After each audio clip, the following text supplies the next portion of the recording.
Hello, my name's Steve Bartella. I'm an outdoor writer. I do some TV stuff with Deer and Deer Hunting TV, seminar speaker, consultant for private landowners and outfitters. I am truly blessed to be able to do this stuff for a living. Because of that, I get to play around with just about every product there is out there. These custom robotic wildlife decoys, bar none, the best that I have ever used. Why? They're real high. You can't get much more realistic than that.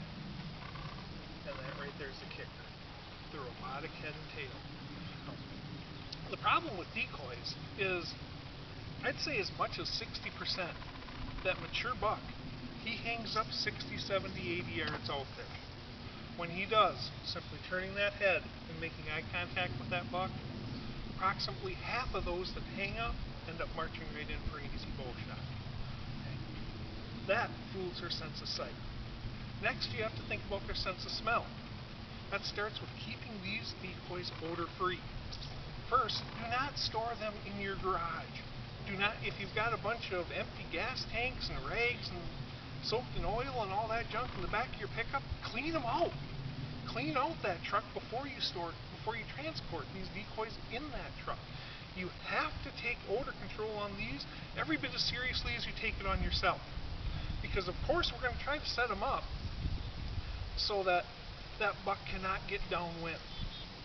They don't always cooperate. And when they do, something as simple as keeping them in odor-free areas and spraying them down with scent killer makes a big difference. Next, you want to fool the sense of smell by producing the odors that they expect.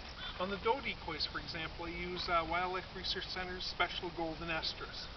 The buck decoys, they're Megatarsal Plus. Okay, so now we have the sense of smell, we have the sense of sight. The next is hearing. Bring your favorite grunt tube and your favorite estrus call into the blind or the stand with you. Between those three things, we have went ahead and we have fooled all three senses of smell. And that's going to help a ton. But even with that said, never set up in a place where you think to yourself, you know what, this is a great place to decoy. Set up in a place because this is a great place to kill that mature buck. This is the very best place I can get to. Okay. But I'm going to use the decoys because there's a 20% chance he might come out 100 yards down the field edge. And these are tools to help you bring them in. They're not going to work every single time, but they are tremendous aids in stacking the odds in your favor. Now, I'm going to these are brand new. I'm going to show you the decoys I use. These here are my own personal decoys. And this is the setup that I like to use most. I like to use that buck decoy. I go ahead and put larger rack on it because I want to shoot Mucho Grande. He's going to intimidate that 120-inch buck. That 160-inch buck isn't one bit intimidated by it. And what is the message I'm sending here? I'm sending the message that this buck has this estrus doe. As you can see, these things have been, frankly, they've been through hell and back. This buck here alone has been bored by, it's about 10 years old, the parent's about 10 years old. This buck has been bored by 20 different bucks, maybe 30. You can see his ears are gone. He works every bit as effectively as he did the very first day I bought him.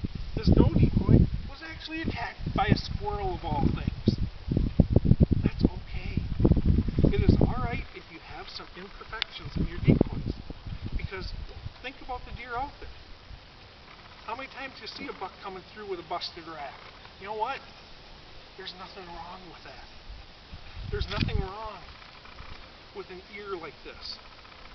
Even this, the rest of it sells your lie so convincingly that it really doesn't matter. What matters is what I just got done talking about. Location, odor, sight, and smell.